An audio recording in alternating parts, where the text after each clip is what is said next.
আগে মানুষ দেখা হলে কি বলতো, আরে ভাই কেমন আছিস, ভালো আছিস তো, সব তো ঠিকঠাক আছে।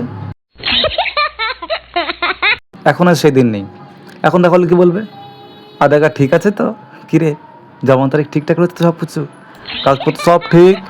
হ্যাঁ, এরকম হালকা করে হাসি দিয়ে চলে যায় সালা। এই যে এসআইআর হওয়ার পর থেকেই মানুষ বুঝতে পেরেছে এতদিন যেগুলোর পরে ঠিক করবো ঠিক করবো ঠিক করবো বলে রেখে দিয়েছিল, সেই কাগজগুলো এখন সালা সবচেয়ে বেশি চিন্তার কারণ হয়ে দাঁড়িয়েছে, তাই না? কারো আধার কার্ডে বাবার নাম একরকম, জন্ম সনদে একরকম, ভোটার কার্ডে তো বানান আর একরকম, মার্কশিটে জন্ম তারিখ আলাদা। তাহলে মনে হয় যে একই মানুষকে নিয়ে চারজন আলাদা লেখা গল্প লিখেছে। মানে কি বলবো আর কি। তারপর শুরু হয় এক অফিস থেকে আর এক অফিস, এই কাগজ আনো তো ওই কাগজ লাগবে, ওই কাগজ লাগবে তো এই কাগজ নেই, এটা মিলছে না ওটা মিলছে না। তখন মনে হয় তাহলে আগে যদি 10 মিনিট সময় দিয়ে কাগজপত্রগুলো ঠিক করতাম, আজ এত দৌড়াতে হতো না। আর এই যে এখন সব এসছে, আমার দোকানের সামনে সব ভিড় করে রয়েছে, যে কাগজ যেভাবে হোক ঠিক করতে হবে, মঙ্গল তো একমাত্র রয়েছে। আরে ভাই, আগে থেকে এত ভুল করে কত ঠিক করবো, সম্ভব নয়। তাই বলছি ভয় পাওয়ার কিছু নেই, কিন্তু দেরিও করবেন না।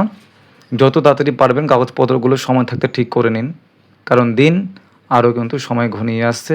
তাই মোবাইলে গাড়িতে না রেখে কাগজপত্রগুলোর দিকে একটু নজর দিন।